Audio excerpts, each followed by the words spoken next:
ဆရာကတော့ TNT chemistry ဖြစ်ပါတယ်အခုဆရာဆွေးနွေးချင်တာကတော့ G11 chemistry အခန်း9က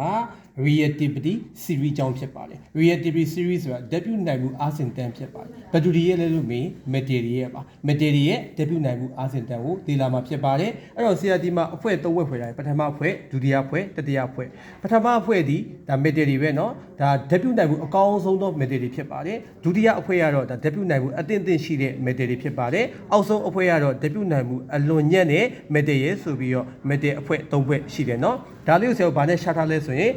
ကာဗွန်ဟိုက်ဒရိုဂျင်နံပါတ်1ပေါ့ reference element တစ်လုံးနဲ့ရှာထားတယ်ကာဗွန်ရဲ့အချက်မှာကြတော့ဒါဓာတ်ပြုကအလွန်ကောင်းတဲ့ material ကာဗွန်နဲ့ဟိုက်ဒရိုဂျင်ကြားမှာကြတော့ဓာတ်ပြုမှုအသင့်အင့်ရှိတဲ့ material နဲ့ဟိုက်ဒရိုဂျင်ရဲ့အောက်မှာကြတော့ဓာတ်ပြုမှုအလွန်ညံ့တဲ့ material ဆိုပြီးတော့အပိုင်းတစ်ပိုင်းခွဲလဲဆိုရင်3ပိုင်းခွဲတယ်ကြပြလေးပွေမှတ်ကြည့်အောင်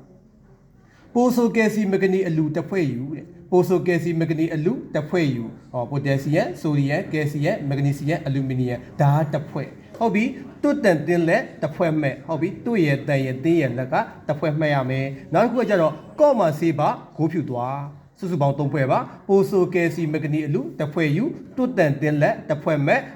ကော့မာဆေးပါဂိုးဖြူသွားအဲ့တော့ potassium sodium calcium magnesium နဲ့ aluminum တစ်ဖွဲ့မဲ့သူတို့ဒီ very reactive အလွန်ဓာတ်ပြုအကောင်းတဲ့ material ဖြစ်ကြပါတယ်အလွန်ဓာတ်ပြုအကောင်းတဲ့ material ကိုဆိုတော့တဘာဝမှာတန်တန်လေးပေါ့ free element နေနဲ့မတွေ့ရအောင် never found as free element သူတို့တွေ့ရင်သူကပေါင်းဆက်ပြီးတော့ပဲတွေ့ရတယ်တနည်းအားဖြင့် compound ရှင်နေပဲတွေ့ရတယ်ဒီလိုဓာတ်ပြုအကောင်းတဲ့ material ကိုထုတ်ယူမယ်ဆိုရင်ဆရာတို့ဘာနည်းကိုသုံးရလဲဆိုရင် electrolysis လျှက်စစ်တီးနည်းကိုသုံးလျှက်စစ်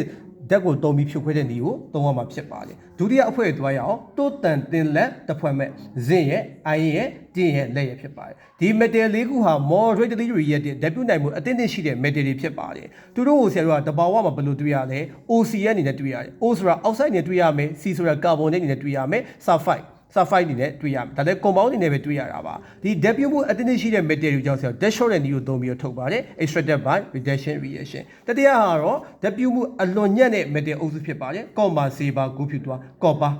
မာဂျူလီဆေးပါဂိုးကတော့ကိုဖြူဆိုတော့ platinum เนาะရွှေဖြူပြောတာဖြစ်ပါတယ်သူက not very reactive ဓာတ်ပြုနိုင်မှုအလွန်ညံ့တဲ့ metal ဖြစ်ပါတယ်ဒါကြောင့်မို့သူတို့တော့တဘာဝမှာတန်တန်လေးတွေ့လို့ရပါတယ် free element အနေနဲ့တွေ့နိုင်ပါတယ် found at the free element